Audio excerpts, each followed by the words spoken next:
Buenos días, espero que estén bien. Vamos a seguir hoy. Nuestra clase de hoy tiene que ver con la columna y sus músculos extensores y deformaciones de columna. Pero vamos a hacer un pequeño repaso y vamos a unir conceptos de los temas que estamos viendo en el área teórica. No olviden que la columna es el primer capítulo que vemos para estudiar toda esta estructura humana que vemos aquí en una foto parcial, ¿no? Pero que sabemos que tiene tronco, que tiene tren superior, que estaría aquí arriba en la foto, y tren inferior. Eso es toda nuestra biomecánica humana. O sea, son tres trenes motrices con los que hemos nacido que nos permiten movernos y con el movimiento construir ejercicios y usarlos como medio del entrenamiento. Esa es la razón por la que estudiamos. No olviden también que es un área teórica. O sea, no estudiamos la columna como si iríamos a ser médicos, ni traumatólogos, ni kinesiólogos, ni osteópatas. Vamos a ser entrenadores, por lo tanto, esas reglas del movimiento humano que le hemos estudiado en dos capítulos, uno en locomoción humana, y luego la unimos a biomecánica, determinan que nuestro cuerpo forma una palanca, que es una estructura que nos permite el movimiento, y que esa estructura, sobre todo que son los huesos, tiene que ser móvil, flexible, ¿no? La rigidez de una estructura está dada por su capacidad de deformarse, decía el apunte, o sea, de soportar cargas, de deformarse para no derrumbarse con ellas. Y a la vez esa palanca estaba formada por fulcros, esos fulcros estaban determinados por el lugar en donde los huesos se unían, que eran las articulaciones. En este caso, la articulación de la columna se da, anatomía, entre vértebra y vértebra. Porque, ¿qué es una articulación? Un espacio en donde se unen dos segmentos óseos. La vértebra, como vimos en anatomía, tiene como segmento óseo, perdón, la columna, disculpen, tiene como segmento óseo a la vértebra, que está unida entre sí en discos articulares, que son los discos intervertebrales. Anatomía. Y a la vez tienen un cierre de seguridad, que no tiene uno, tiene 6 tipos de cierre de seguridad, que son 6 ligamentos, que unen a las vértebras en distintas partes para que tengan una motricidad, un movimiento que le permita un patrón gestual. O sea, que las vértebras solamente se muevan en ese programa genético que tienen de movimiento. Cuando se produce el movimiento con la columna vertebral, ella cumple una función, es eje de una postura. ¿De cuál? De todas. La postura es cierta posición del cuerpo o segmento del cuerpo en el espacio. Por lo tanto, cuando un brazo sale de la línea media hacia arriba o cuando una pierna sale hacia arriba, acostado, hacia atrás, cambiamos la posición de un segmento corporal y con él la posición del cuerpo en el espacio. La encargada de que las fuerzas se distribuyan como si fuera la bisagra de una puerta es justamente la columna. La columna, como todo el cuerpo humano y sobre todo como toda la motricidad humana, ha nacido para moverse. Solo que los biomecanicistas han estudiado las formas que tiene la columna para moverse teniendo en cuenta su segmento óseo, o sea, la forma de la vértebra y el lugar en el que está ubicada esa vértebra. Los discos, o sea, la capacidad que tiene el disco de soportar las cargas de toda naturaleza, por eso tiene un anillo fibroso para soportar las cargas axiales. Pero también tiene un núcleo pulposo en el medio, que el disco permite que la columna tenga no solamente flexión, extensión, sino también flexiones laterales, rotación e hiperextensión. La flexión de la columna es cuando el tronco va hacia adelante, la flexión lateral es cuando vamos hacia los laterales, derecha o izquierda. La extensión es cuando después de la flexión volvemos a nuestra posición anatómica. Y la rotación, la palabra lo dice, es llevar el tronco hacia un lateral pero con el tren inferior en posición anatómica. O sea que solamente rota el tronco. También aprendimos que estos movimientos producen músculos. O sea que estos movimientos están producidos, disculpen la frase anterior, por músculos.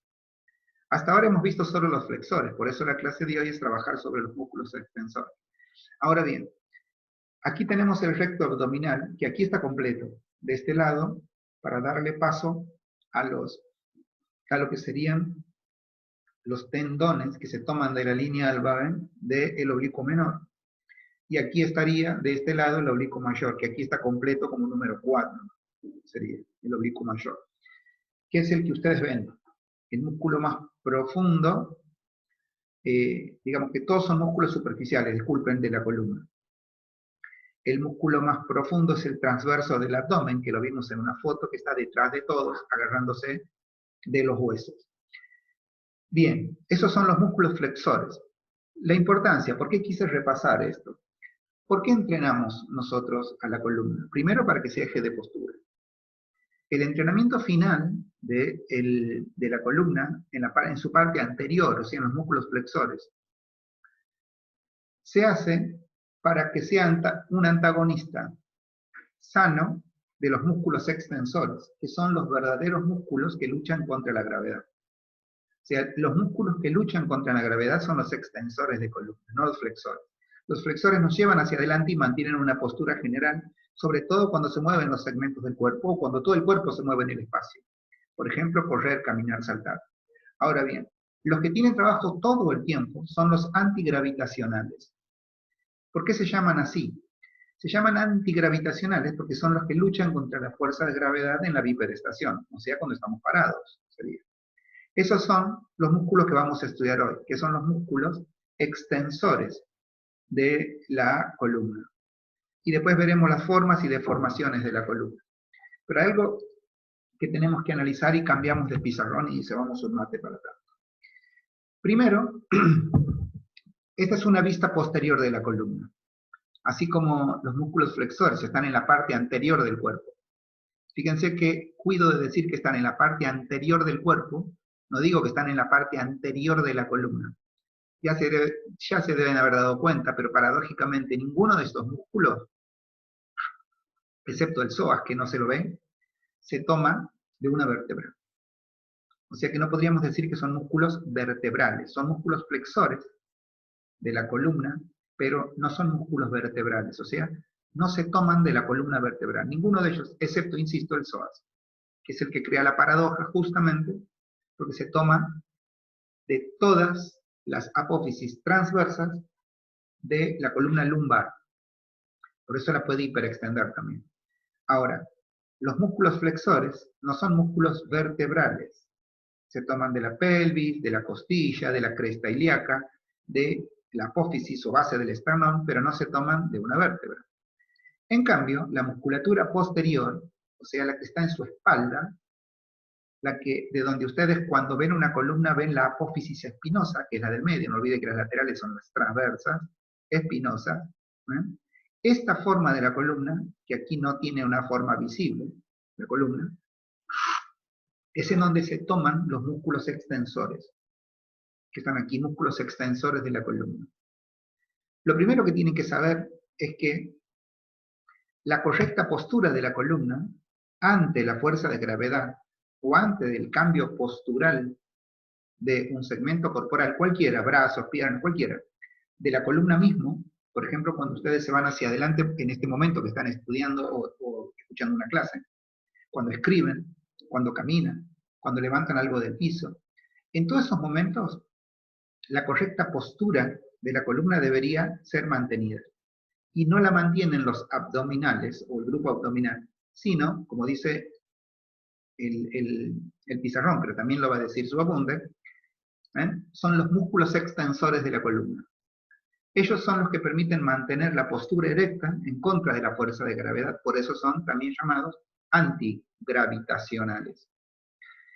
Y el estudio de estos músculos, fundamentalmente su origen y su inserción, son de mucha utilidad, porque la columna esta es la postura fija que tiene. Aquí el sacro y el coxis son los que se unen. Si se acuerdan, aquí hay un hueso que es el hueso coxal de un lado y de otro, que lo une al tren inferior. Y no dentro de mucho, cuando veamos el tren superior, ya la semana que viene, van a ver que esta región, que es la cervical, se une a la cintura escapular, o sea, la escápula a través de músculos. No tiene, como esto, uniones óseas. Se articulan con huesos, pero lo hacen aquí al menos a través de músculos. Aquí se unen a través de fibrocartílagos blandos, pero aquí de músculos. Tanto el tren superior como el tren inferior están unidos a la columna. Por eso es que es tan importante en el movimiento de todas las partes de nuestro cuerpo, sobre todo de nuestras extremidades, tan importante para la construcción de ejercicios. Por lo tanto, aprender los orígenes e inserciones de los músculos nos van a permitir varias cosas. Primero, no olviden que el origen es el punto fijo a partir del cual se produce el movimiento. Por eso todos los músculos extensores de columna tienen su inicio siempre en una vértebra inferior para ir hacia una vértebra superior. Porque aquí se van a fijar los movimientos en las vértebras inferiores, en cualquiera, para que se produzcan los movimientos de las vértebras superiores. Y con ellos el tronco, en su conjunto. Así que eso es la primera particularidad que vamos a ver de estos músculos extensores. Vamos a estudiarlos de esta manera. Primero en un gráfico muy simple, que es el que tienen en el apunte, que es dibujar de a pares de vértebras o de a vértebras de manera más grande, y en un dibujo así para ustedes es más simple verlo. Pero nunca pierdan de vista que lo que van a estudiar en una vértebra ocurre en todas. No en una sola, sino en todas. Después vamos a volver con ese concepto. Fíjense, en términos generales los músculos que extienden la columna se llaman intertransversos, interespinosos. También tenemos a los músculos rotadores, están aquí, y a los músculos multífidos. Entonces, interespinoso, intertransversos, rotadores y multífidos. Esos son los músculos extensores de la columna.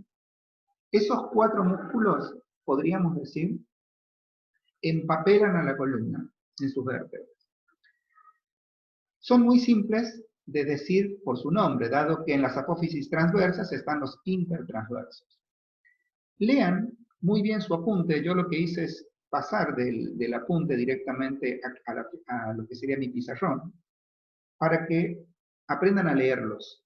Tienen que leerlo tantas veces y relacionarlos, no solamente con el esquema general de columna, e imaginarse que van de a una en una, tienen que hacer ese esfuerzo, sino que también que la columna tiene 3 partes. O sea que no es lo mismo un intertransverso en la columna lumbar que en la columna cervical, o en las columnas torácicas. Y también aprendimos los movimientos que pueden realizar. Estos son los músculos que extienden la columna cuando la columna está o en flexión, o los hiperextienden desde la posición erecta, o sea, en posición anatómica, la hiperextienden. Pero pueden producir otros movimientos, y vamos a analizar de a uno. Primero, los intertransversos son, dice el apunte, pequeños pares de músculos. O sea, tenemos un intertransverso derecho y uno izquierdo sería. Por eso son pares de músculos de cada uno de los lados de la columna, que unen las apófisis transversas de las vértebras adyacentes. ¿Sí? Palabrita simple de entender, adyacente es la que inmediatamente le sigue. Esa es la adyacencia. Están cercanas, ahí. Entonces, los intertransversos son pares de músculos que unen a las apófisis transversas. Bien. Siempre el músculo intertransverso, el origen es la vértebra inferior. O sea, este es el origen, esta es la inserción. Origen del músculo, entonces, es la apófisis transversa inferior y la inserción está en la apófisis transversa superior. Inferior, superior. Podríamos decir que este músculo, si tenemos que hacer una flecha, es de abajo hacia arriba. Por lo tanto, cuando el tronco está hacia adelante, aquí se afirma el músculo y tira de su inserción. Y al tirar de su inserción, provoca la extensión de la columna. ¿Bien? Entonces, ese es el intertransverso. Lo que los invito a que hagan una imaginación para saber que esta es la lumbar 5. Entre la lumbar 5 y la lumbar 4 hay una apófisis transversa. De la 4 a la 3 otra, y son bilaterales. De la 3 a las 2 hay otra, de la 2 a la 1 hay otra. Lo mismo pasa con la última vértebra, esta es la última vértebra lumbar, y la número 12 torácica o dorsal. Y aquí hay otra, otro. Y son pares de músculos. Es muy importante porque cuando ustedes hacen un movimiento, ahora vamos a ver cómo se producen los movimientos. ¿Cuál es el motor principal de la flexión lateral de la columna vertebral? Habíamos estudiado que desde la pista anterior era el oblicuo mayor del mismo lado y el oblicuo menor del mismo lado. Y también colaboraban, si yo quiero hacer una flexión lateral, voy a volver a esta imagen, van a colaborar el recto anterior del mismo lado de donde hago la flexión, el oblicuo menor y el oblicuo mayor. Todos colaboran para la flexión lateral. Ahora le vamos a sumar a la flexión lateral también al intertransverso en la parte posterior. O sea que cuando la persona está en cualquier posición en el que el tronco está en posición anatómica, el tronco puede estar en posición anatómica, que sería esta posición, miren. Esta posición del tronco es anatómica. Podría estar, como está aquí, está parado. Podría estar acostado de cúbito dorsal, que sería que la espalda esté en el piso, de cúbito ventral, o sea que el vientre esté en el piso. Podría ser de manera lateral, o sea que así como está, se acuesta para un lado o para el otro. En cualquiera de esas circunstancias, en cualquiera, si ustedes hacen que la columna se vaya hacia un lateral, y con él posiblemente todo su cuerpo, vaya de forma lateral, están trabajando los músculos anteriores y posteriores. En el posterior, entre ellos, el intertransverso. Por tanto, es motor principal de la flexión lateral de la columna. Obviamente, el de la derecha flexiona hacia la derecha y el de la izquierda hacia la izquierda. Aquí hay una frase que tienen que aprender en biomecánica. Dice, si actúan al propio tiempo, significa ambos lados. Cuando un músculo es par de músculos, o sea, es bilateral, está en las dos lateralidades del cuerpo, hay varios de ellos, pueden actuar homolateralmente. Homolateralmente significa que actúan de un solo lado, o bilateralmente.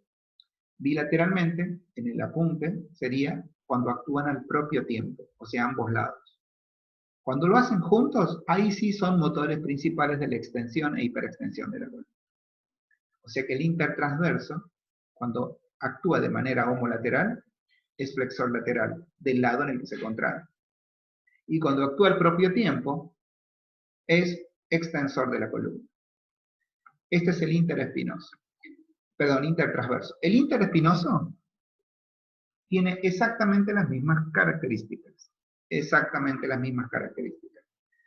O sea, primero, es un músculo, en este caso, al haber una sola apófisis espinosa, es un músculo que va de apófisis espinosa a apófisis espinosa. ¿Bien? Primero. También unen, disculpen, no son pares de músculos, son músculos, ya lo está corregido en el apunte igual, está mal aquí en la filmina o en el pizarrón. Es uno solo, no pueden ser pares, dado que tenemos una sola apófisis espinosa. Es un músculo que une a las apófisis espinosas de vértebras adyacentes, o sea, una arriba de la otra. Les decía en cuanto a las características, disculpen la distracción, pero les decía que también el origen está en la vértebra inferior y la inserción está en la vértebra superior. Les pido que hagan exactamente el mismo juego de imaginación.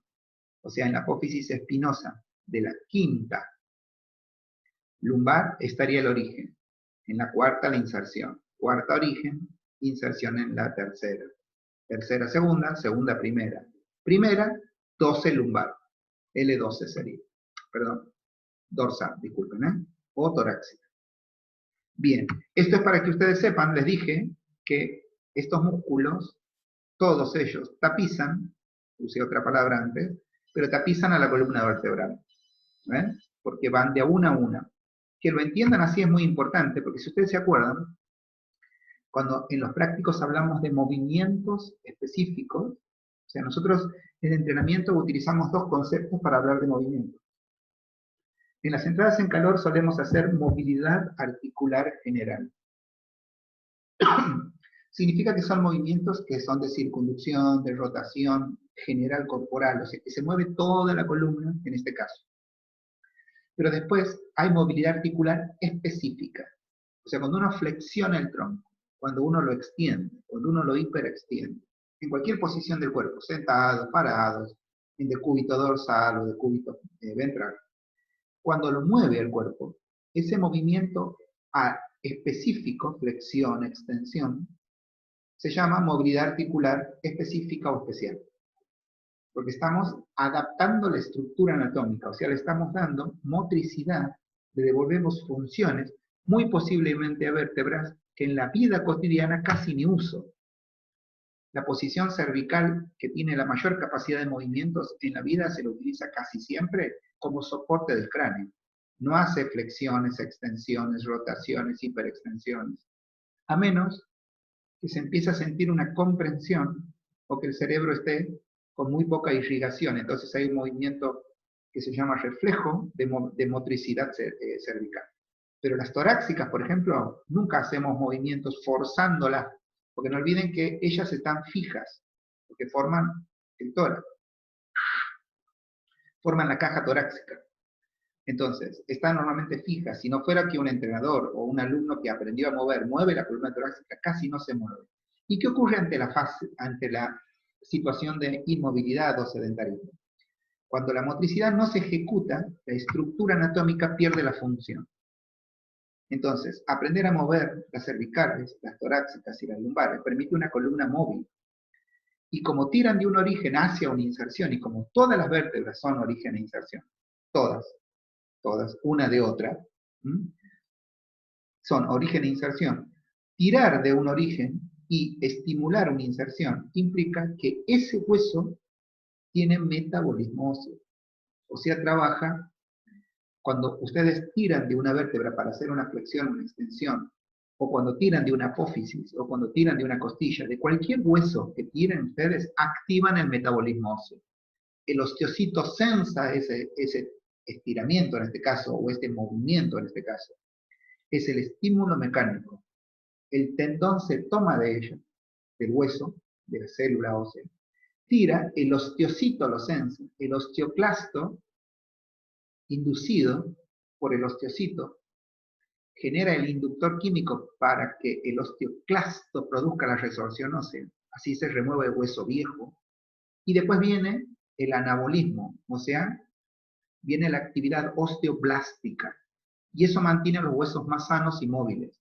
A la vez que con el movimiento, con el estiramiento, lo contrario.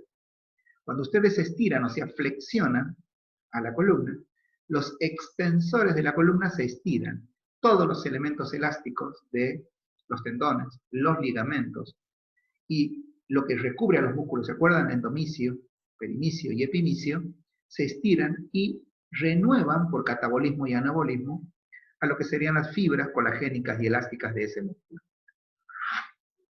Por eso la importancia de los movimientos. Bien, son motores primarios de la extensión e hiperextensión de la columna. Se podría decir que ellos son los verdaderos motores primarios. ¿Por qué? Porque no tienen otra función. Se encargan solamente de eso, de moverse. Ahora bien, vamos a los otros, los rotadores y los multífidos. Los rotadores son músculos bien complejos, son los músculos que les va a decir más adelante que se encargan no solamente de mantener la forma de la columna en posición anatómica, sino que lo que son que cuando la columna se deforma, ellos son los grandes responsables, ya sea por una paresia que es falta de metabolismo en los músculos, o ya sea por falta de uso, que puede ser genética, no siempre congénita, pero sí genética, o sea, no nazco con ello, pero sí tengo la disposición, por alguna malformación en la columna de papá o mamá, y si yo no me muevo de chico, esos músculos empiezan a debilitarse.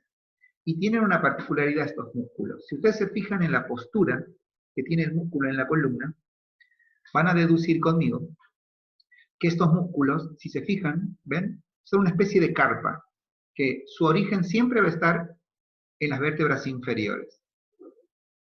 Los rotadores, que son, estos sí son series de pares, pequeños músculos, y las fibras, como dice aquí, se dirigen de abajo hacia arriba, de abajo hacia arriba. Tienen una misma vértebra en la que se originan, que son en las apófisis transversas de las vértebras, ya lo saben, inferior. Supongamos que esta sea la quinta lumbar, 5L, esta es la 4 lumbar y esta es la 3. Entonces, en la lumbar 5 se va a iniciar en su apófisis transversa y va a formar el rotador, que en los gráficos que luego les voy a mostrar, tienen al menor y al mayor. Juntos son los rotadores. Menor, el de abajo, mayor, el de arriba. Es una lógica por la dimensión de cada uno el nombre, no tiene otra complejidad. ¿A dónde se van a insertar? Esto es muy importante, porque van hacia las bases. ¿Sí? Obviamente, este gráfico, ya les voy a mostrar uno, este gráfico no es un gráfico tridimensional, por lo tanto, no está en la base de la apófisis, ¿ya? Espinosa. El pequeño va a la primer vértebra hacia arriba, o sea, el pequeño. Y el rotador largo va hacia la segunda vértebra por arriba. Primera, segunda. Y es bilateral. O sea que está de un lado y está de otro. Al tener esta forma, no olviden que este es el origen, por lo tanto, al tener la inserción en la apófisis es espinosa, y al tener un eje en la columna, es muy importante que ustedes sepan, vamos a volver al gráfico para que lo tengan siempre claro. ¿Ven? La columna es así. La columna tiene en el medio discos, porque son articulaciones, o sea, esto no es un bloque. Como se darán cuenta, no es un bloque porque tiene de vértebra a vértebra, excepto los ligamentos comunes, no tiene cierres de seguridad que cierren a la columna para que solo se muevan cuando es completa. No. Gracias a los ligamentos que tenemos, cierre de seguridad individual entre articulación y articulación, ustedes pueden realizar un movimiento complejo, como por ejemplo cuando están leyendo, solamente bajar los ojos y una pequeña flexión de la primera y la segunda cervical, por ejemplo, nada más. No necesitan mover las torácicas cuando están leyendo. Lo hacen muchas veces, pero no necesitan. Tampoco cuando se inclinan levemente necesitan mover las lumbares. Muchas veces lo hacen. Pero no tiene que ver con que debe ser así. Tiene que ver con que la columna suele estar rígida porque la mayor parte de la gente no la moviliza. O sea, no trabaja con la columna. No lo hacemos en las clases en los gimnasios. Los entrenadores pocas veces le dedican tiempo a la columna. Es un error técnico. Espero que con ustedes no pase cuando sean entrenadores. Pero es muy común. Por eso cuando uno estudia, sobre todo rotadores y multífidos, hace mucho hincapié en que la mayoría de las deformaciones de columna son adquiridas por la falta de movimiento. Insisto que estos músculos han nacido, que son bilaterales, y han nacido para mover articulaciones contiguas.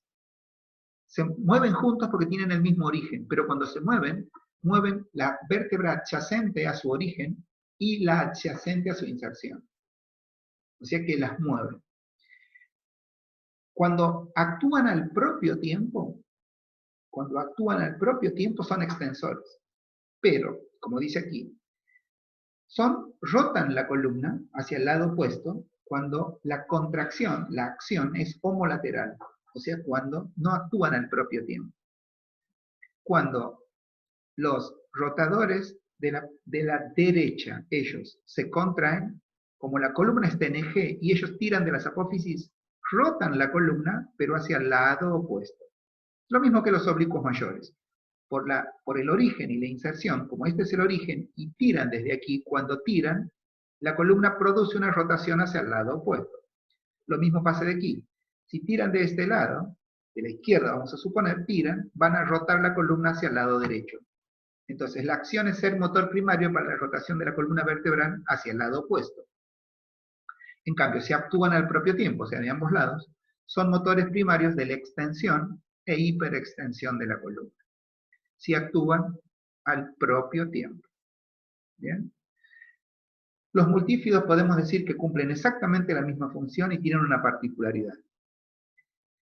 También se originan en la apófisis transversa de vértebras lumbares hacia abajo.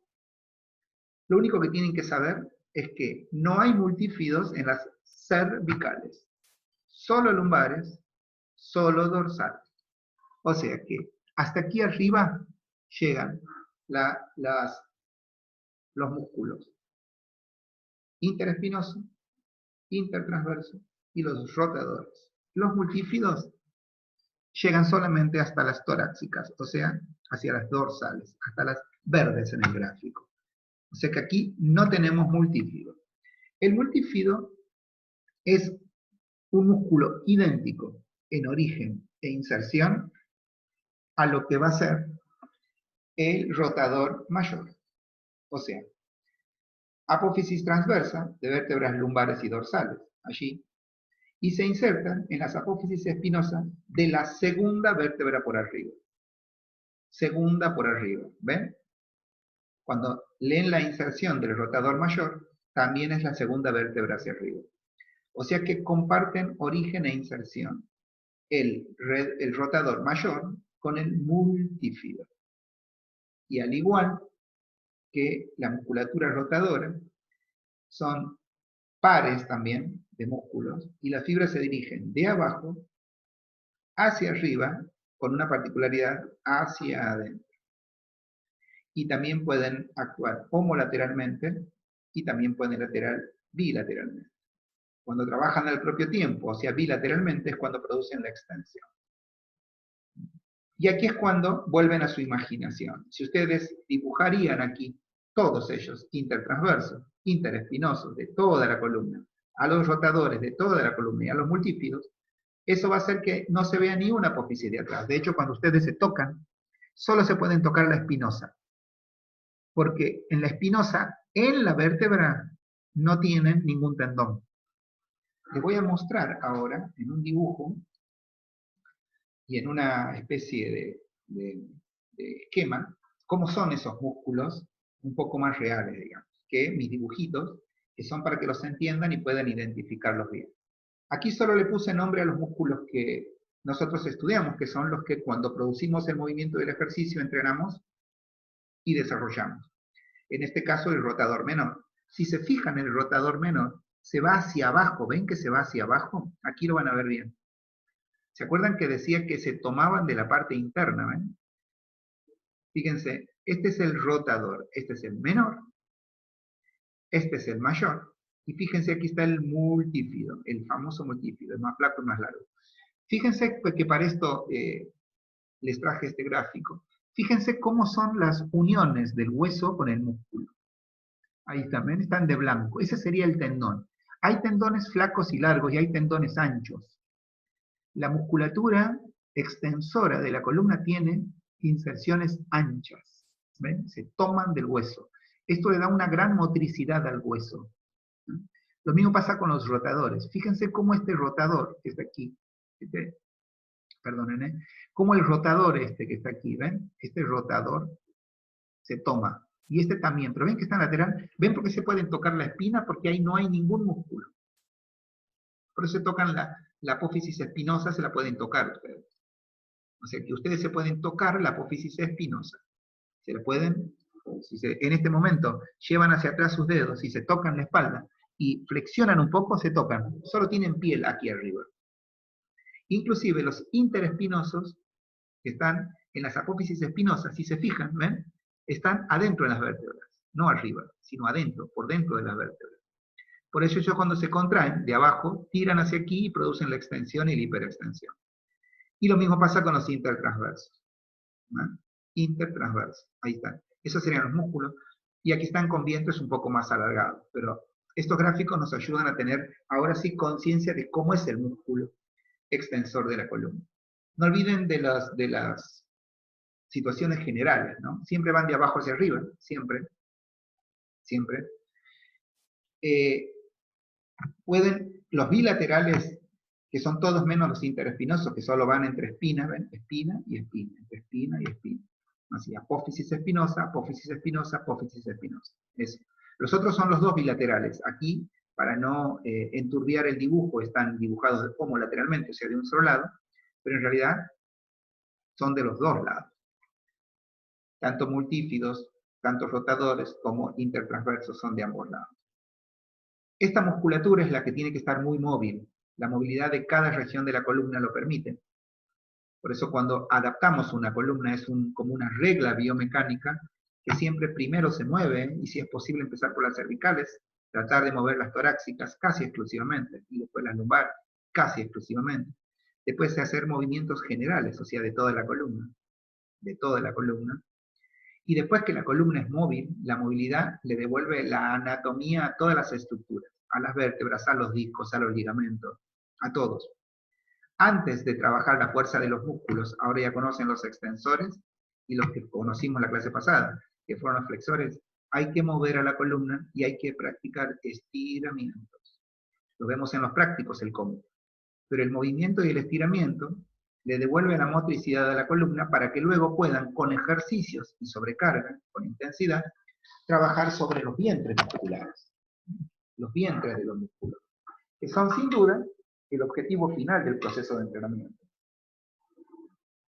Una musculatura fuerte del tronco no solo permite una postura más sólida en la vida cotidiana, que evita dolores y otros traumas, sino que también nos sirve para que el alumno ejecute bien los ejercicios que luego hacen las extremidades.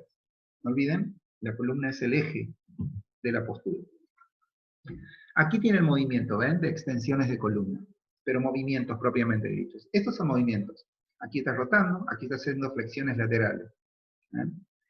Ambos movimientos podrían tener sobrecarga, por ejemplo, aquí no aparece, pero este señor tiene una banda de goma, está agarrada al piso, y podría estar agarrada de una máquina con la que tiene sobrepeso. Por lo tanto, este ejercicio se puede hacer para mover, para estirar, porque se contrae el lado derecho, pero se estira el lado izquierdo. Uno se contrae y otro se estira. Y aquí está rotando. También lo puede hacer contra resistencia y también lo puede hacer con polea. No es conveniente este tipo de ejercicio hacerlo con mancuernas, porque también estaría trabajando el hombro, en ese caso. Este sería ejercicios, todos sirven para mover y para trabajar a nivel de sobrecarga. Aquí, aunque les parezca que no, ella está trabajando con sobrecarga, a pesar de que está en una máquina. Las máquinas, no olviden, ayudan mucho a producir los movimientos, están pensadas a propósito. El lugar en donde está la pelvis, aquí, y cómo anulan al tren inferior a través de otro elemento que fija la postura, hace que esta persona pueda trabajar o toda la columna, o en realidad como lo está haciendo, solamente la región lumbar. Porque si uno hace una curvatura aquí de la columna, podría también, este es un movimiento de flexión, flexionar las cervicales, flexionar las dorsales, ahí tendría que curvarla, y flexionar las lumbares, que lo haría naturalmente, porque es el punto, aquí está la inserción del, perdón, disculpen, aquí está el fulcro del movimiento, facilitado por esta máquina, ¿ven? Está el fulcro. En cambio, cuando sube, al subir derecha, no sabemos cómo es el proceso, pero al subir derecha trabaja más, trabajan toda la musculatura, pero trabajan más las lumbares. ¿Ven? Cuando uno hace movilidad específica y quiere utilizar este movimiento ejercicio, y hace un ejercicio más que un movimiento, debe enseñarle al alumno, aquí, bueno, aquí hizo sí una extensión e hiperextensión de las cervicales. Pero si en el recorrido ella primero hace una extensión cervical, después una extensión dorsal y por último lumbar, estaría trabajando toda la cadena posterior de la columna. No lo sabemos. Igualmente, lo podemos imaginar. Movimientos y ejercicios para los extensores de columna. No olviden, primero muevo, después extiendo, y por último, esto podría tener sobrecarga. Le puedo poner una barra aquí, puedo poner aquí bandas de goma para que tenga que estirar cuando se levanta. ¿Ven? Y la banda de goma haría de resistencia para que los músculos posteriores hicieran fuerza, obviamente mancuernas. Bien, cualquier tipo de sobrepeso va a aumentar la capacidad de generar tensión. Hay algunos deportistas que con las manos agarran barras de 10, 12, 15, 20 kilos aquí y suben con esa barra. O sea que este movimiento se puede convertir en un ejercicio, al igual que todos, ¿no? No olviden que los ejercicios son movimientos que los construimos a propósito. Si ustedes sacan el peso aquí, es un movimiento vertebral. Si le ponen peso, construyen con ese movimiento un ejercicio para el desarrollo de la fuerza de ese alumno. Bien, segunda parte de la clase, ya trabajamos sobre lo que serían los músculos extensores. Dijimos que la clase de hoy también íbamos a ver formas y deformación de columna. Algo interesante de analizar es que la columna vertebral no es recta en su vista lateral. No es recta. Presenta distintos segmentos, curvaturas, para decir el apunte, con ciertas características, siempre en el plano sagital. Por ejemplo, las 7 vértebras cervicales no son rectas si uno las ve de costado, en el plano lateral. Tienen una pequeña lordosis, que es un pequeño arqueo hacia adelante. Eso es una lordosis, el arqueo hacia adelante. Las sifosis, que están en las vértebras torácicas o dorsales, aquí, en estas vértebras, las producen una sifosis, la sifosis dorsal, que es un Significa que las vértebras están arqueadas hacia atrás. Y después tenemos una lordosis lumbar y una sifosis sacra. ¿Ven? Estas curvaturas están determinadas por la actitud erecta. O sea, esta postura tomó la columna cuando el hombre, de ser cuadrúpedo, pasó a la bipedestación. Por eso es que la fuerza de gravedad pasa por el medio de esta línea. ¿Ven? Por aquí pasa la fuerza de gravedad. Aquí queda la fuerza de gravedad. De hecho, la curvatura está pensada para que esa línea, que va a ser la línea de gravedad, mantenga nuestro cuerpo en equilibrio. ¿Eh? Y por eso estos músculos, los que están por detrás, porque la parte del cráneo hacia adelante, la cara incluida, están fuera de la línea de gravedad.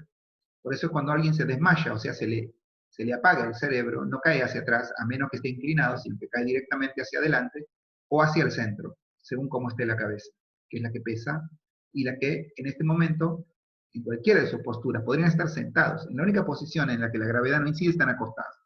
Pero si están sentados, la gravedad influye. Y si están parados, obviamente, mucho más.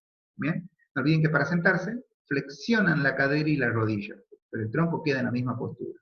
Tiene que seguir luchando en contra de la gravedad. Eso quiere decir que la columna tiene sus formas. Por lo tanto, si alguna de estas formas se agudiza o se pierde, las formas de la columna, eso es a lo que técnicamente llamamos deformaciones de columna. Y ahí cambiamos nuevamente el pizarrón. Todos estos gráficos están en el apunte que les envío.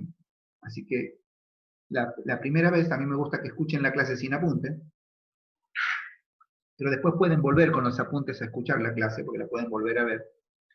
Trato siempre, por una cuestión didáctica, de que sean capaces de seguir la clase, y este lenguaje también lo tengan en sus apuntes, y la mayoría de los gráficos también están en los apuntes, excepto alguno explicativo. Lo cierto es que las formas de la columna, con sus arqueamientos, o sea, con las formas de arquearse, pueden presentar deformaciones típicas, que pueden ser de dos maneras. O sea, las deformaciones de columna se pueden dar por posturas incorrectas, esto es muy común, les aviso, mucho más común de lo que parece.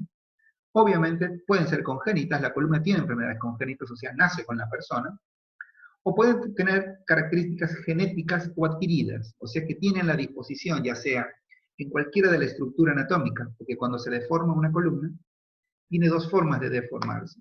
Lo puede hacer de manera funcional, o sea que es una forma que toma la columna, pero de manera aleatoria. Por ejemplo, cuando se pone en la mochila del lado derecho, la columna, para poder defenderse de ese peso, cambia su postura, cambia su forma. ¿Eh? O sea que va a tener una pequeña escoliosis hacia el lado, hacia donde va la mochila. O sea, va a tener una desviación lateral, que no es ninguna de estas. ¿Eh? Pero, lo mismo pasa cuando están leyendo. Aquí sí les voy a nombrar una de esas. Cuando ustedes leen, por ejemplo, y no tienen un atril en una mesa, entonces están haciendo una agudización, están haciendo una espalda redondeada. O sea, están haciendo una sifosis. Ahora voy a explicar estos conceptos. ¿Ven? Una espalda redondeada. Y si bajan la cabeza, están haciendo una espalda cóncava. Pero no es problema, porque posiblemente ustedes se paran, después que les duele un poquito la espalda, y se sientan contra la silla, lo estoy haciendo, por eso sienten mi silla que cruje, ¿bien? Así. Se pegan y acomodan la columna. O sea, lo pueden hacer. Si ustedes pueden acomodar la columna después de tenerla deformada, significa que es funcional. O sea que esa deformación que tiene la columna es una cuestión fisiológica. Es para que la columna responda a la demanda de ese momento. Que, insisto, puede ser leer en la mano, una revista, un libro, un diario, ver la tele, por ejemplo, porque vieron que hoy se ve mucho la tele o se ven películas por el teléfono, por una tablet o por una compu. Y cuando el libro o el apunte que están leyendo está en la mesa, entonces agudizan más esa sifosis que naturalmente tiene esta sifosis, ¿no? Porque la columna es móvil, o sea que de acuerdo a cómo ustedes la usen, ella va a actuar. Lo único que tienen que tener en cuenta es que la columna se adapta al movimiento que más hacen. O sea que si son estudiantes, este año van a ser estudiantes, si Dios quiere todo el año, se van a estudiar. Y si fueran estudiantes terciarios en un profesorado o universitarios y estudian mucho tiempo, las posturas que ustedes adquieren ahí son más adaptables que las posturas del gimnasio. Por una cuestión lógica. ¿Se acuerdan? Lo vimos en base científica de la adaptación. Para que una célula se adapte, lo importante es el estímulo, porque es lo que hace, el estímulo es catabolizar la célula estimulada, en este caso la célula ósea. Cuando ustedes cambian la postura, hagan un pequeño, pero muy simple repaso de lo que vieron, nada más. O sea que las vértebras cervicales tienen músculos rotadores, tienen músculos interespinosos y tienen intertransversos. No tiene multífidos, pero tiene ellos. Si ustedes están flexionando todo el tiempo, ¿bien? Están trabajando hacia adelante la columna cervical y están sacándole metabolismo a esos músculos. Por lo tanto, el estímulo óseo es hacia que agudicen la lordosis. Ustedes la están agudizando. No importa si después van al gimnasio y hacen una clase de movilidad articular de columna. ¿Por qué no importa? Y porque si estoy estudiando con mi vértebra cervical hacia abajo, el estímulo son al menos 4 horas a la mañana y 4 a la tarde. O sea, estudio de 8 a 12, como, duermo una siesta, me levanto, estudio de 2 de la tarde a 6 de la tarde y a las 7 voy a una clase de columna. La hora que la profe va a estar estimulando mi columna es infinitamente menor en tiempo al estímulo negativo que tuvo mi lordosis durante 8 horas en el día. Pasaría lo mismo si soy oficinista. Muchas veces las personas dicen, ay, no sé por qué me duele la columna, sí está bien, yo trabajo sentado, o estudio, o tengo una mala postura, pero voy a clase, ¿cuántas veces por semana? 3. ¿Y cuántas veces es clase de columna? 1. Las otras 2 o son de fuerza, o son aeróbicas, o hago spinning, o hago baile. Buenísimo. Entonces, esa carga, que vendrían a ser 4 estímulos mensuales de 1 hora, pierde contra la carga de la mala postura de la columna, que son 6, 7 horas por día. Imaginen, 4 horas por semana, por mes, perdón, de clase, versus todo el tiempo en el que están sentados, trabajando, estudiando. Lo que deberíamos procurar es tener una buena postura para estudiar, para trabajar. Y el gimnasio me debería servir para recuperar a mi columna, la motricidad, y fortalecerla para que después tolere mejor mi trabajo, mi estudio, obviamente. Pero ese concepto me he detenido porque antes de la deformación de columna de manera estructural, ahora bien, recién era funcional, ahora es estructural, eso se logra cuando ya cambia la anatomía de mi columna, ya sea que cambie un hueso, o sea, el hueso se deforma y toma una posición, un disco desaparece o se aplana y un ligamento se atrofia. Cuando cualquiera de esas cosas pasa, hueso, ligamento, disco intervertebral, o el músculo pierde fuerza, listo, ahí hay una deformación estructural de la columna, traumatólogo, kinesiólogo y recién el entrenador, solo que el entrenador no va a poder hacer casi nada, más que prevenir que se siga deformando la columna. Porque la deformación de columna, como la mayoría de las estructuras anatómicas que se deforman por mal uso o por patologías, no se curan. Solo se puede evitar que sea progresivo. Solo se cura lo que es funcional, lo que es estructural, no. Si ustedes tienen acidez estomacal y tienen una pastillita o algo, o saben que tal alimento les produce la acidez y dejan de comerlo, es posible que esa acidez no aparezca. Es más, que desaparezca. Ahora, si ustedes insisten con ese alimento o con ese hábito, lo más posible es que en determinada cantidad de años el estómago se enferme de eso. Y la acidez se convierte en úlcera, por ejemplo, y la úlcera en úlcera sangrante. O sea que lastimamos el órgano. Cuando nosotros lastimamos un órgano anatómico por motricidad de la columna, se produce una deformación estructural. Muchas veces vamos a empezar a hablar de las deformaciones. Los traumatólogos nos dicen, uy, tenés una cifosis en la columna.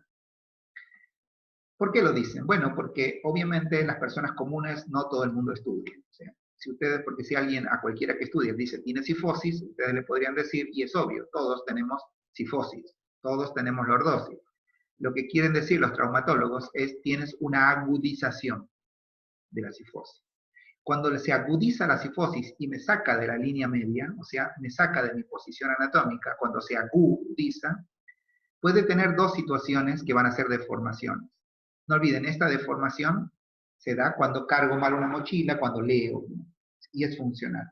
¿Cuándo es estructural? La cifosis es una convexidad, o sea, se aumenta la convexidad. Para aquellos que esto es convexidad, esto es concavidad.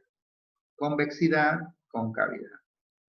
La cifosis es un aumento de esa convexidad, cuando se aumenta la convexidad. ¿Bien? De la columna torácica o de la columna dorsal, aquí. Se aumenta y esa es una cifosis. Cuando la cifosis se agudiza, entonces va a tener una influencia negativa, lo vamos a entender mucho mejor el capítulo que viene, que es tren superior. Pero yo les conté que en estas vértebras y en las cervicales se toma un hueso que forma el tren superior. Justamente allí, ese hueso que forma el tren superior, que es la cintura escapular, o sea, la escápula y las clavículas.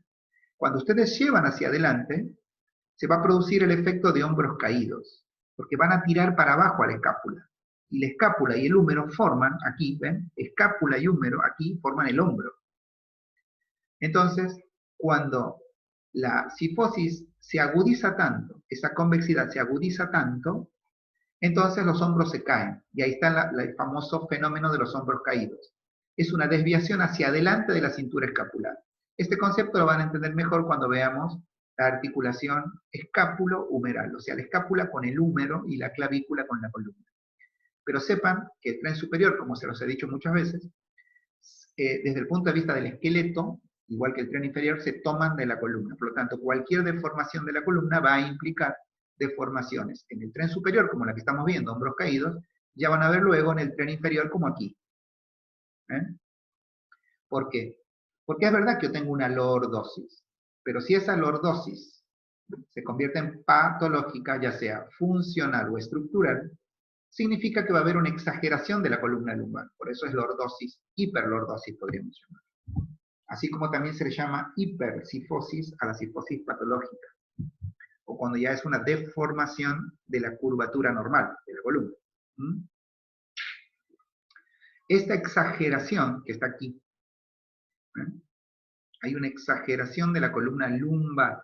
Eso es una lordosis. Los músculos, aquí vamos a empezar a explicar, después voy a volver sobre la cifosis, quería que nada más que sepan primero cómo son las deformaciones, porque tienen cierta particularidad con distintos nombres. La lordosis lumbral es una exageración de la curvatura, pero ya se acompaña con una inclinación de la pelvis, ¿ven? Así como aquí hay una inclinación de la cintura escapular, que es la estructura ósea. La cintura escapular son las escápulas y la clavícula, es hueso. Es la estructura ósea asociada a la columna. Aquí tenemos también asociada la columna a la pelvis. Cuando ella se inclina hacia adelante, o sea que esta curvatura empuja la pelvis hacia adelante, porque la pelvis se toma del sacro y del sacro específicamente, ¿sí? De hecho, la articulación se llama sacroilíaca. Cuando la empuja es porque esto ya produjo deformaciones en esa estructura anatómica. Ya van a ver que al igual que aquí tiene consecuencias en los músculos, que son los que nos toca a nosotros. Y por eso es degenerativa y progresiva. Las deformaciones, cuando llegan a cierto grado, algunos traumatólogos ya le ponen nombres de espalda redondeada a la primera. Es una agudización de la cifosis, pero no ocurre nada. Todavía como columna no produce ningún problema en lo que vamos a llamar la pelvis. La pelvis queda en su posición anatómica. Todavía. O sea, podríamos decir que no agudiza la lordosis. Todavía no. Estamos hablando del tren superior, de esa parte. O sea que hay una espalda redondeada que no es nociva para el tren inferior aún. Tampoco para el tren superior. Es más, la mayoría de las espaldas redondeadas son funcionales. A diferencia de la espalda cóncava, donde la cifosis es más acusada, o sea, empieza a hacerse más profunda esa convexidad, y hay un traslado de la pelvis hacia adelante, porque esta obliga así ya a una lordosis lumbar. Primero quise hablar de las deformaciones antes de ir a la musculatura y qué hacemos los entrenadores. Porque es muy importante, y me voy a ir a la última hoja, así voy a terminar mi clase de hoy, porque después vamos a hablar de escoliosis, que ustedes sepan que la columna vertebral tiene funciones que son, vamos a llamarle locales, por sobre la general, que es el eje de los movimientos, o sea, eje de todas las posturas. Tiene función de apoyo. Esto significa que las vértebras cumplen una función muy importante para que distintas partes del cuerpo se vayan apoyando en las distintas estructuras que tiene ese segmento óseo. Nosotros tenemos 33 vértebras. Y como les conté cuando les enseñé las vértebras, lo que está inmediatamente superior por arriba de ella, ya sea órganos, aparatos o sistemas, se sostienen en esas vértebras. Por eso cambian su dimensión. Las lumbares son más grandes porque soportan mayor cantidad de peso. O sea, apoyo. También de protección. El cerebro del cráneo no forma parte en sí de la columna, pero la médula espinal, determinante para las funciones de motricidad, porque en el asta ventral de la médula están las neuronas motoras que mueven los músculos, y en la dorsal las sensitivas que traen la información sensitiva de todo el sistema hacia el sistema nervioso central. Está recubierta por huesos protectores que son el arco vertebral en las vértebras. Bueno, ya lo dije, el cráneo para el cerebro, pero el arco vertebral. No olviden, apoyo, protección. Ya voy a volver sobre las deformaciones. ¿Y por qué? Deformaciones de columna, esto quiero explicar en este momento. Forman disfunciones orgánicas, que ya voy a pasar a marcar. Esta función es muy importante, y el no movimiento, para usar una frase, que no sea sedentarismo, de la columna, porque voy a explicar algo. Ustedes podrían no ser sedentarios. Significaría que todos los días hacen algo de actividad física, pero igual podrían tener deficiencia en la función de la columna, porque nunca la mueven, nunca la estiran, y porque nunca hacen ejercicios específicos para cada región de ella. Es como que desconocieran que tiene 6 tipos de ligamentos y que la mayoría de ellos va de cada par a cada par de vértebras. Para que se dé una idea, si ustedes tienen 24 vértebras móviles, hasta las lumbares, y hay un ligamento que se llama ligamento amarillo que va una hacia otra, ustedes tienen 24 ligamentos amarillos, que son pares de una vértebra a otra, o 23, porque se unen con la primera, nada más, sacra.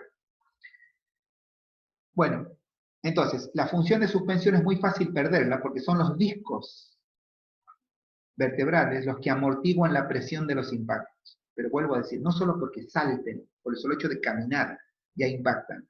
Cuando ustedes se mueven, cuando ustedes caminan, todo el peso de sus órganos va hacia la columna lumbar, que gracias a la suspensión de la lumbar y de la dorsal, soportan ese peso. Por eso es que cuando duele la columna, nadie puede levantar un peso. Hasta les duele, porque pierden movimiento. Miren, la movilidad de la columna es necesaria les duele cuando respiran, digieren alimentos de manera ineficiente. El estómago está a la altura de la 9ª y 10ª dorsal y todas las lumbares. Ni qué decir en situaciones donde perdemos el eje corporal, las mujeres en este caso, como el embarazo. El engordar, o sea, el volumen del tórax, la cavidad abdominal. Todo eso requiere función de movimiento. La columna cumple todas estas funciones y no nos damos cuenta cuando ella está sana. Pero ella cuando empieza a perder formas, ya voy a volver sobre estos gráficos, es cuando empieza lo importante. El traslado ventral de pelvis es para que ustedes analicen, ahora sí, en este cuerpo, porque aquí son parciales, ¿ven?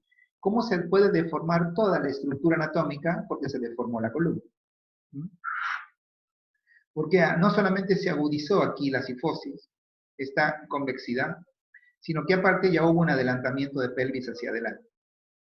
Sin duda, de todas las deformaciones de columna, la más grave, porque es bien clínica, es cuando la espalda es recta, o sea, cuando hay un aplanamiento de todas las ondulaciones sagitales de la columna. Sin duda, esto junto con la escoliosis son se podría decir así, las deformaciones de la columna. Estas son en el plano lateral. Ya vamos a ver en el plano frontal, que esa es la escoliosis. Pero les decía, ya cuando se aplanan las ondulaciones sagitales, hay un levantamiento de la pelvis, ya voy a explicar por qué. La pelvis se levanta hacia arriba, tiene que ver con funciones musculares, pero de la cadera ya. Entonces, esto produce muchos dolores y casi evita el movimiento de la persona y la utilización eficiente de las extremidades. Sería la más grave.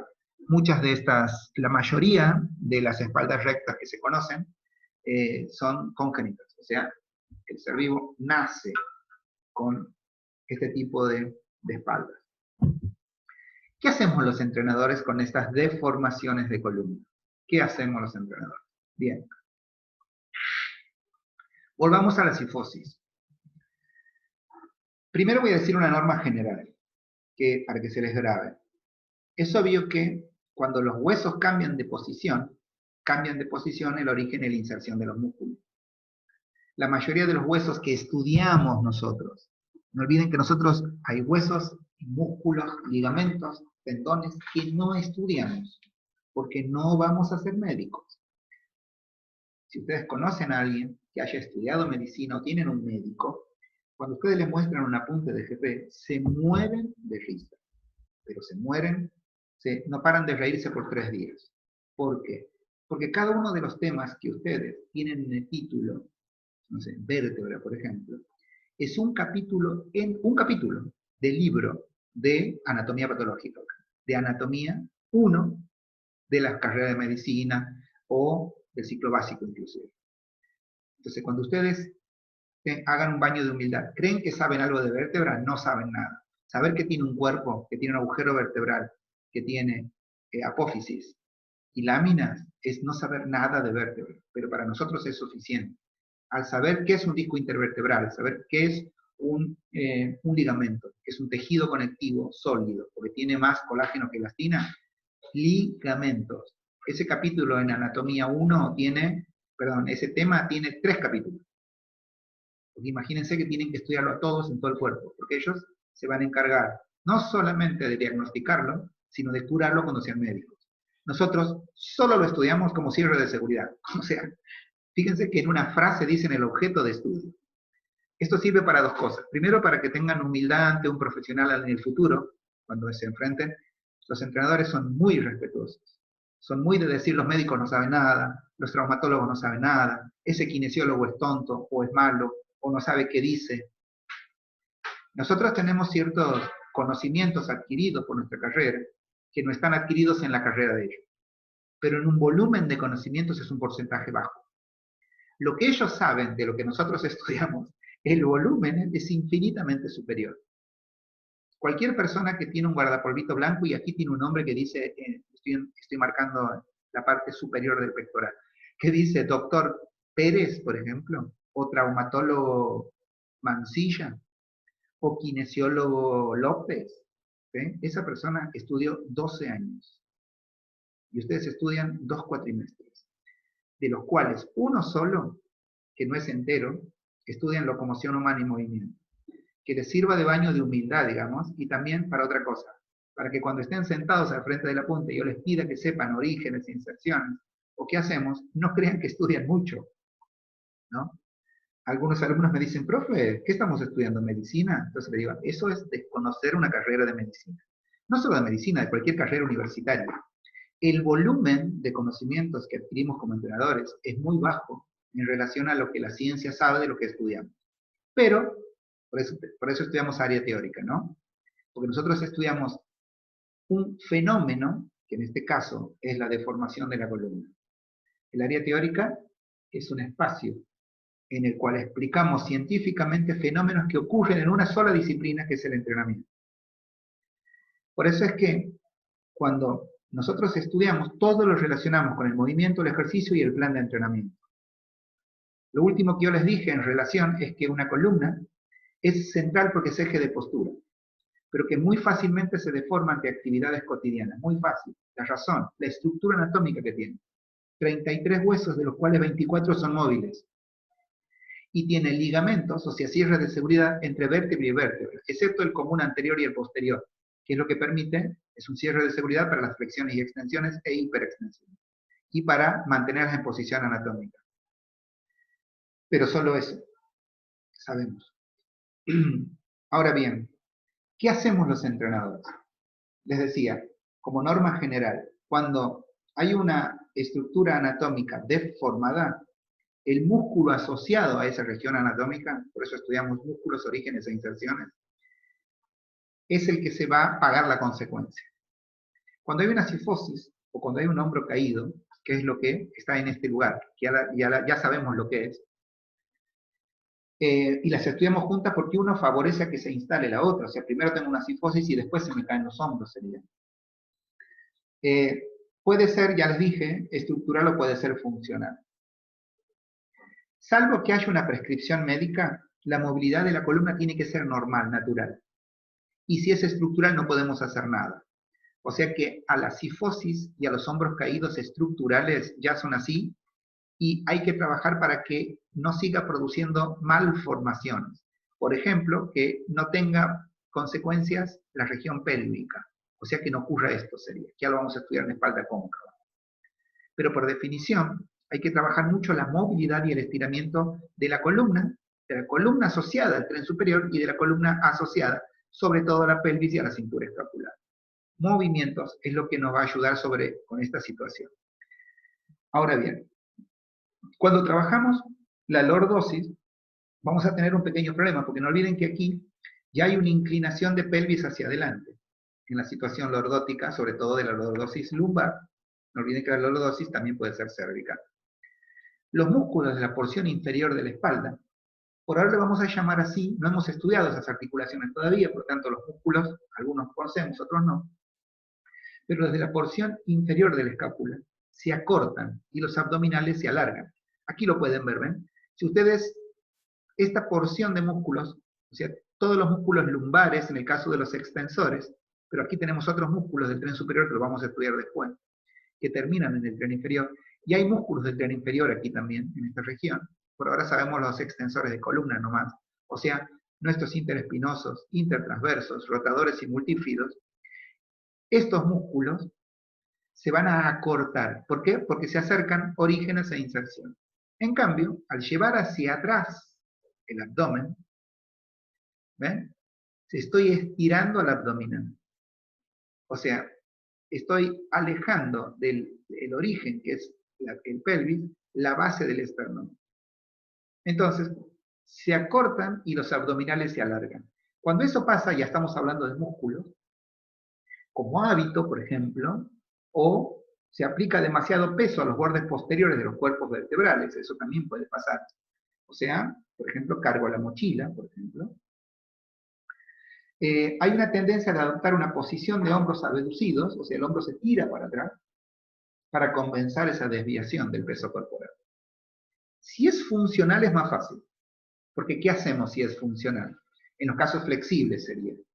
Basta con adquirir primero una posición erecta de la columna y luego practicar hasta habituarse. O sea, el entrenador allí va a tratar de hacer la mayor parte de los ejercicios trabajando con la lordosis. Por ejemplo, lo que hacemos es sentar en un banco contra la pared al alumno y hacemos que empuje el tronco hacia atrás. Entonces, la lordosis va a desaparecer. No olviden que tiene que ser funcional. Si es estructural, olvídense de que ocurra. Una región.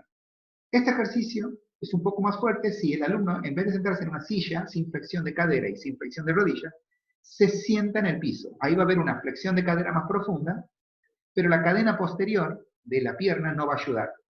Y eso va a hacer que se incline la pelvis más hacia atrás y va a contribuir a rectificar la columna, o sea, a lograr que la columna se ponga en posición anatómica. Si es funcional, da resultado, y hay que hacerlo, como siempre, en el entrenamiento con series y repeticiones, ¿no? O sea, 3 a 5 series, con 6 a 7 repeticiones por movimiento. No olviden que si estoy tirando hacia atrás, estoy haciendo contracciones de tipo isométrico, por lo tanto se cuentan en tiempo, no en repeticiones. O sea que deberían ser entre 6 y 12 segundos. ¿Mm? Cuando la pelvis es la que está demasiado inclinada hacia adelante, no solo es mala la coordinación de los flexores y extensores del tronco, sino que también los flexores y extensores de la cadera, que todavía no los hemos estudiado, pero está bueno ya conocerlos con ese nombre. O sea, la cadera también se puede flexionar y tiene músculos, y también se puede extender y tiene músculos, igual que el tronco. Cuando ya la pelvis está muy inclinada hacia adelante y es funcional, pero no estructural, podemos trabajar con los flexores, no solo del tronco, ¿sí? Sino también con los flexores y extensores de la cadera. En ese caso, los músculos, los dorsales y los flexores de la cadera, o sea, los músculos que están en la parte anterior y posterior, también van a estar acortados. Mientras que los abdominales van a estar débiles, o sea, elongados. En este caso, en el que la pelvis está muy inclinada hacia adelante, se puede decir que de nada vale trabajar solo la columna. Ahí es cuando yo les conté que vamos a tener que trabajar columna, ven aquí en este caso, columna, tren inferior, porque ahí se unen, y tren superior. Sí o sí. Vamos a tener que trabajar el movimiento y el estiramiento de cada uno de ellos. No olviden que lo que estamos planteando se da en todas las situaciones en las que la columna tiene ese padecimiento. Porque, por ejemplo, en la espalda redondeada hay una cifosis, pero no hay una lordosis lumbar. Sí en la espalda cóncava, que ahora vamos a volver sobre ella. Quería volver sobre la espalda redondeada porque el apunte hace referencia de que esto se puede dar por varias cosas, o sea, que la espalda se redondee. Puede ser porque simplemente aumentó la cifosis dorsal, pero no hay un traslado de la pelvis, que es esta situación, hacia adelante. No hay. Normalmente tiene que ver con, ya les dije, posturas, ¿no? Erróneas que tenemos. También puede ser por falta de movimiento, pero de la columna, no del cuerpo en general. O sea, si ustedes salen a trotar o si pedalean, no están moviendo esa parte del cuerpo. Posturas crónicas incorrectas, también se los dije. Estoy de alguna manera describiendo lo que les van a encontrar en el apunte, o sea, lecturas, ¿no? Leer en bancos con el ojo demasiado bajo. Pero, y esto es algo que quería plantear, después está en el apunte, también se pueden producir por retrasos o trastornos madurativos en el crecimiento de las vértebras. ¿Cuándo se da eso? En la adolescencia. Por eso hay una enfermedad que está caracterizada por el nombre de su autor, que es la cifosis de la adolescencia, que es la enfermedad de Schwellman. Schwellman es un biomecanicista, es un osteópata, está especializado en columna y es un pediatra. Y él descubrió que el 30% de los adolescentes producen trastornos en la columna, pero es porque están en la fase de crecimiento. Piensen que por más que estén todas dentro de una misma estructura que se llama columna, las vértebras son segmentos óseos individuales e independientes. O sea que así como podría ir creciendo más una lateralidad de mi cuerpo que otra, las vértebras también pueden crecer y se van malformando, pero si es que esa persona, ese adolescente, que se le nota la cifosis de adolescencia, cuando el traumatólogo o el pediatra lo notan, ese trastorno en el crecimiento puede llevar a la formación de una espalda redondeada. Obviamente va a ser funcional. Fija, a causa de las vértebras, que se hacen en forma de cuña. Dice que esa malformación que se hace en forma de cuña, que hace que la espalda se redondee, en el 80% de los jóvenes es solamente por una cuestión de edad. Cuando profes de educación física trabajan con ellos, los entrenadores no deberíamos estar trabajando con el adolescente, pero si lo vemos en el gimnasio, lo tenemos que hacer. Y soy entrenador, pero no profe, aparte de estudiar un poquito más, ¿no? Porque hay que estudiar más. ¿Qué deberíamos hacer? Primero y principal, ¿qué no en este caso, no? Hay que evitar que la columna sea sometida a un esfuerzo excesivo. No olviden que el esfuerzo de la columna, como toda estructura anatómica, puede ser por intensidad o por volumen. Bueno, a una cifosis de la adolescencia no hay que trabajarla con ninguna de las dos. Pero el esfuerzo excesivo, que sería que hagan algo mucho, que no sea deportivo, estamos hablando exclusivamente de ejercicios o de gimnasio.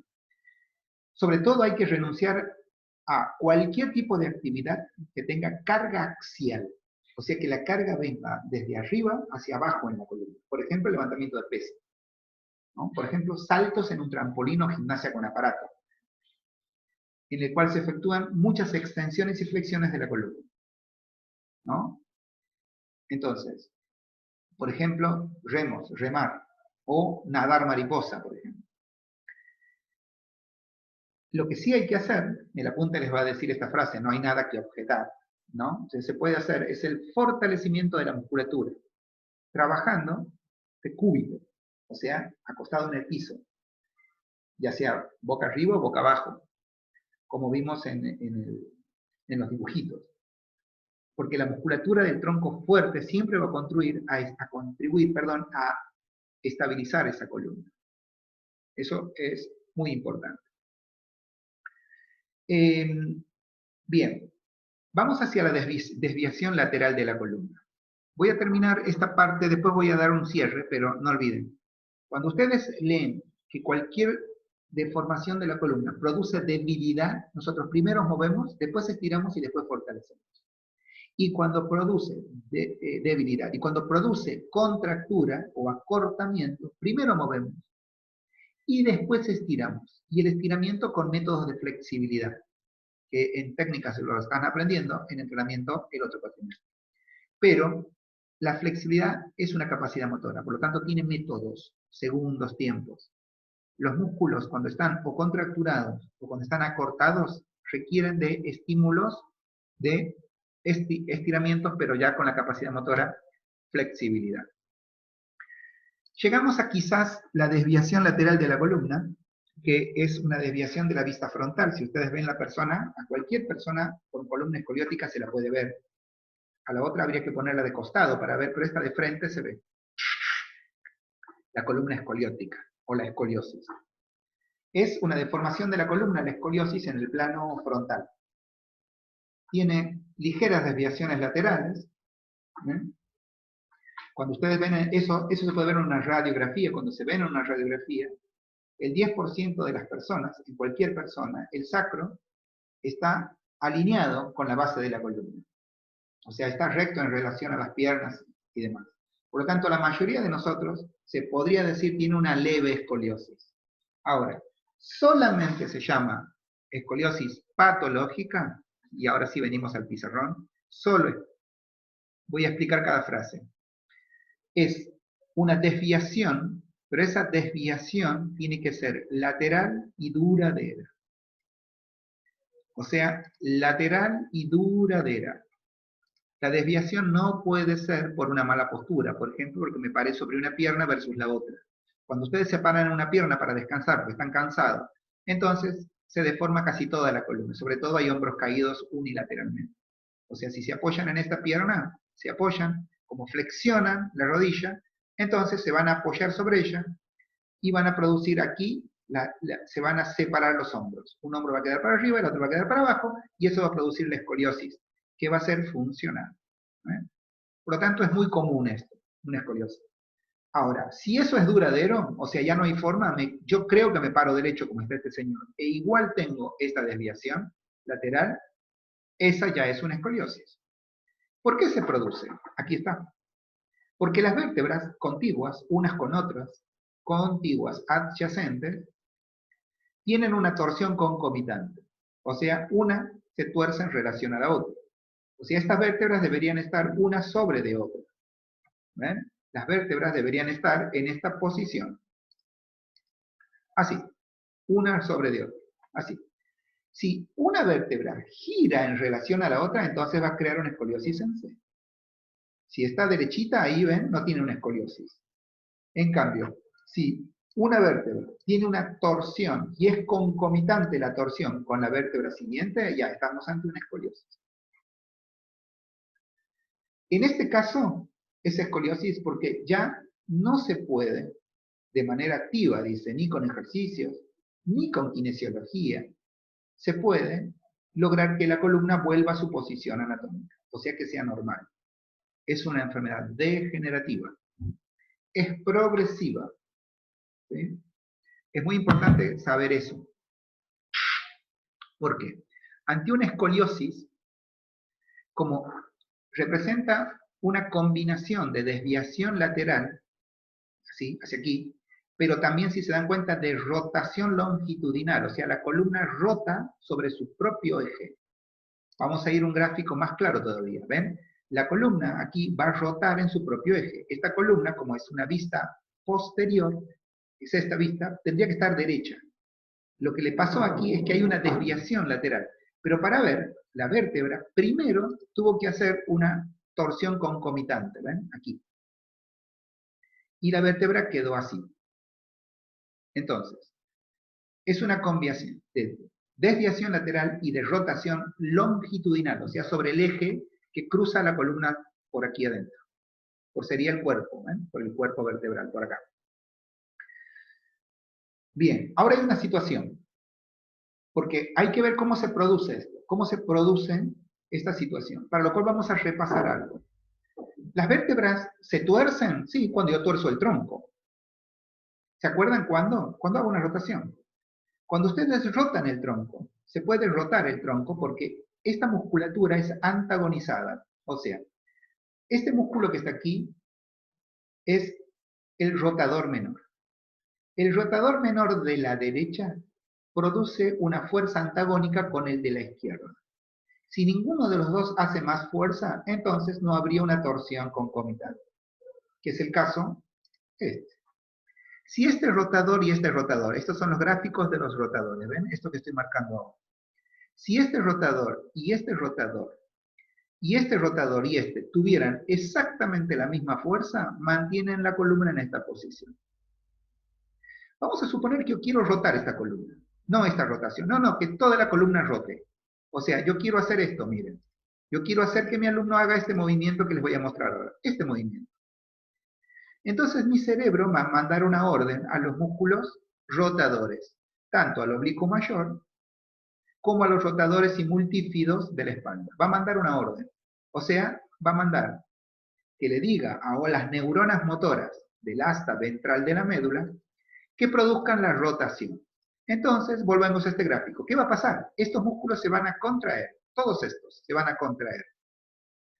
Y todos estos se van a relajar. Entonces la vértebra va a hacer este movimiento hacia el costado. Y mi tronco se va a ir al lado opuesto. Porque yo contraje toda esta musculatura y esta se relajó, pero lo mandó el sistema nervioso para que yo produzca un movimiento. En cuanto quiero volver a mi posición anatómica, entonces esto ya no va a pasar.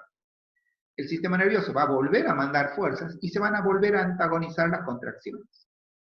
O sea, la contracción de este músculo se va a antagonizar con esto y van a producir fuerzas muy parecidas, idénticas, entonces la columna va a quedar derecha.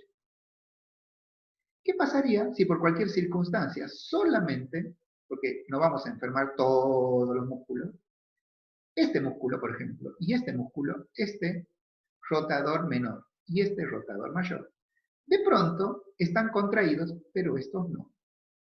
Tiene un nombre particular, que no se puedan, no, porque no tiene que ver con el sistema nervioso, sino que yo no puedo contraerlo. Paresia. La paresia está aquí, miren, cuando hay paresia. Cuando hay una parálisis leve por debilidad de la contracción muscular. O sea, el músculo se contrae, pero débilmente. O sea, el sistema nervioso le dice, contraete un 5 y él solo se puede contraer un 3. No importa la orden que le dé el sistema nervioso. Él se contrae un 3. Al contraerse él un 5 y él un 3, involuntariamente la columna va a producir una rotación. ¿Por qué? Va a haber una torsión concomitante entre vértebras, porque uno de los dos va a producir más tensión que el otro. Y va a producir una concavidad y una convexidad. El del lado cóncavo va a estar contraído y el del convexo va a estar contraído de una manera menor. O sea, va a producir una fuerza menor. Entonces no voy a rotar toda la columna, voy a rotar solo una parte de la columna. Ahí se va a dar la torsión concomitante. Se da por debilidad de una musculatura. Cuando se hacen estudios electromiográficos de esta columna, o sea, de la columna escoliótica, han revelado que en la mayoría de los casos los músculos del lado cóncavo, a pesar de lo que acabo de decir, son más débiles que del lado convexo. Por eso este, ven, que está aquí, tiene más volumen muscular. Esto se atribuye, dicen los libros, al desequilibrio de los músculos profundos. En este caso, los importantes rotadores, que son los rotadores de la columna, el menor y el mayor. Aquí también está dada la disfunción. Y se debe a una paresia. Ahí los teóricos dicen, cuando hay una paresia de los músculos de un lado, la porción, y ahí viene la frase, por eso expliqué antes, no antagonizada. O sea, producen antagonismos. Pero si yo hago fuerza de un lado y la otra, la porción, el apunte dice no antagonizada de los músculos del lado opuesto, hace rotar a las vértebras hacia una posición escoliótica. Significa que uno de los dos músculos pierde la capacidad de antagonizar al otro. Cuando ustedes están en una posición de columna en posición anatómica, el que mantiene esa postura es una región del sistema nervioso. Lo vamos a estudiar cuando estudiemos control nervioso de la actividad muscular. Y se llama la región sustancia negra. Y está en la zona media, en el mesencéfalo en el cerebro. Esa región del cerebro mantiene a todos sus músculos en contracción, que es una posición fisiológica. O sea, están siempre contraídos fisiológicamente. La orden de esa región del encéfalo llega a los dos músculos por igual. Pero uno, por una situación clínica a la cual se llama paresia, no puede responder. Entonces, esa acción no antagonizada del lado opuesto del músculo que se está contrayendo de manera normal, produce la malformación escoliótica. Esa es la situación electromiográfica. ¿Bien? En algunos casos, los músculos del lado convexo están atrofiados y del lado cóncavo contraídos, ocurriendo entonces las alteraciones que no se pueden explicar solamente en base al desequilibrio de fuerza. Esa es la razón por la cual es una razón clínica, no una cuestión de entrenamiento. Si fuera de entrenamiento, le explicaríamos nosotros, le aumentamos la fuerza de un lado y listo. Pero no, la estructura anatómica de pares musculares, de rotadores, no está sana, tiene paresia una de ellas. Entonces eso produce un desequilibrio muscular. Los músculos abdominales, la gravedad y la respiración tienen una influencia aparte y otros factores que tienen que ver, insisto, con cuestiones clínicas. Por eso, la rotación de la vértebra y la aparición de esa curvatura es clínica. Y tiene mucha complejidad, significa que hay muchas situaciones, ya lo dije, músculos abdominales, gravedad, la forma de los músculos respiratorios y otros factores. Producen una complejidad de los defectos escolióticos. Por lo tanto, ni nosotros, a los cuales los libros nos llaman profanos o educadores, ni terapeutas físicos, o sea, personas que no han estudiado la carrera de medicina, debemos intentar corregir. O sea, no se pongan a hacer fuerza de un lado porque crean que eso va a fortalecer. No, porque el músculo está enfermo, tiene paresia. Lo más posible, ¿sí?, es que terminan lesionando a la columna en general si intentan eso. No. Una escoliosis tiene que ser tratada por un médico calificado. En muchos casos, no solo traumatólogo, sino especialista en escoliosis. La escoliosis reduce mucho la capacidad de la columna para sostener el peso corporal, mucho, porque deforma casi toda la estructura, mucho. Entonces, deforma todas las cavidades corporales. Desplaza por comprensión a los órganos de sus sitios. Los desplaza, o sea, al estómago, al páncreas, al riñón, los desplaza. Y en algunos casos avanzados provoca también comprensión de nervios espinales, o sea, puede producir dolores en otras regiones de la misma columna porque por las vértebras, no olviden que salen nervios. Por lo tanto, lo más común es que la curvatura sea en C, que es esta que tienen aquí, ¿ven? Es en C porque es esta forma, es una forma de C. Ahora, puede ser como está aquí derecho, puede ser hacia la izquierda, puede ser cualquiera de los dos lados. Ahora, puede ser, si es que uno no se cuida, que cuando la curvatura no es tratada clínicamente, cuando la actividad no clínica, o sea, la ecología, la alimentación, el cuidado de otras áreas de nuestro cuerpo, la capacidad aeróbica, la flexibilidad, el cuidado de la otra parte, no olviden que es una torsión concomitante de vértebras, se va entre vértebra y vértebra, cuando mucho involucra a la una hacia arriba y otra hacia abajo, pero nada más. Pero cuando mucho, normalmente las vértebras de abajo se fijan, aquí en este caso, las primeras lumbares se fijan, ¿ven? Estas, y las superiores todas se fijan para defenderse de la escoliosis, al principio. El entrenador ahí puede hacer bastante. Puede trabajar la movilidad y el estiramiento de esta región, igual que de esta, por eso es tan importante en los prácticos aprender a moverse.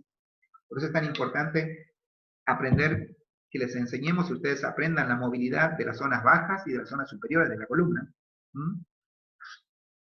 Que no siempre la movilidad sea general, porque cuando es general y tengo escoliosis me duele. Entonces, si el entrenador puede anular esta región y trabajar sobre las partes superiores e inferiores a la región en donde está mi escoliosis. No olviden que hay radiografías de esto, o sea que se puede saber. Yo puedo trabajar de otra manera. Si no hago eso, si no tengo ningún cambio, el deterioro se agudiza y esa escoliosis que antes era en C se convierte en esta que es en S. Esto se da porque, no importa la situación, pero si este músculo se debilita y este mantiene el tono, lo voy a llevar al gráfico inferior, sería. ¿Ven? Entonces, fíjense, aquí está la combinación de la desviación aquí, ¿no? Esta es la normal, la columna normal. Aquí está el concepto de los estudios electromiográficos que les marcaba antes, ¿no? Estos estudios. Esos revelan el problema complejo que tiene la columna. Y eso determina que es la paresia lo que crea luego que los músculos se antagonicen uno con otro y que uno tenga más fuerza que otro. Insisto que no es una cuestión de entrenamiento, o sea, no traten de solucionarlo con el entrenamiento, esto es clínico. Pero ahora bien, ¿qué podemos hacer nosotros? Fíjense que esta columna hizo escoliosis en una región determinada, insisto. De aquí, si esta es la región, de aquí para abajo a la columna no le pasa nada. De aquí para arriba tenemos un pequeño problema. Y es que, por una cuestión lógica sistémica, si estos músculos están debilitados y tienen paresia, los músculos de arriba van a tratar de cumplir la función de ellos. Van a tratar. Lo que van a lograr es contracturarse y dolores por contractura y debilidad de esta región. Cuando este dolor por contractura es tan grande, la columna tiende a ir hacia ese lugar, pero por una cuestión lógica. Por lo tanto, ahora, que tiene aquí, ¿ven? Tiene una escoliosis. Ahora va a empezar a debilitar, pero ahora ya por consecuencia, va a empezar a contracturar esta región y a debilitar esta. Y con el paso del tiempo, que no es menor el paso del tiempo, les cuento, estoy hablando de años, medidos en más de 10, esa escoliosis así de ese, por una postura o por falta de motricidad, entonces va a hacer que crear una concavidad y una convexidad acentuada en las vértebras superiores. Y ahí es cuando se produce en ese. Eso es lo que puede evitar el entrenador. Eso puede evitar fácilmente con los 3 consejos que di cuando empecé y cuando trabajé sobre la conclusión de esta clase y de este capítulo. Por eso lo dudé, porque concluyo las 2 cosas hoy. ¿Qué tiene que ver? La columna tiene otras funciones, aparte de ser eje de postura. Funciona con sus vértebras como apoyo a cada órgano, aparato y sistema. Protege, sobre todo la médula con nuestro arco. Les cuento que es sistémico, al cerebro también. De hecho, si ustedes tienen la columna cervical rectificada, empiezan a tener problemas con irrigación sanguínea al cerebro y con dolores craneales, se podrían llamar. Por tanto, se involucra en la protección al cráneo y porque cuida al cerebro y a la médula por el arco. Muchos dolores que se reflejan en otros órganos tienen que ver con la falta de esta función de protección. No olviden que los discos suspenden, se cumplen la función de suspender cualquier tipo de contusión, sobre todo las cargas axiales. Y son las que nos permiten el movimiento. Y aquí es donde les dije que iba a trabajar sobre este concepto al final. Las personas cuando tienen problemas de movimiento, también tienen problemas en áreas centrales, como primero la respiración. Primero que nada. Después en la digestión. Y el sobrepeso, en situaciones naturales como el embarazo, o en situaciones no naturales como el aumento de la región abdominal por sobrepeso, la panza específicamente, hacen perder a la columna la función de movimiento. La columna se abroquela, las vértebras empiezan a fusionar entre sí y empieza a producir otras enfermedades mucho más patológicas como la rectificación, que los entrenadores no la estudiamos porque no podemos hacer nada con ella.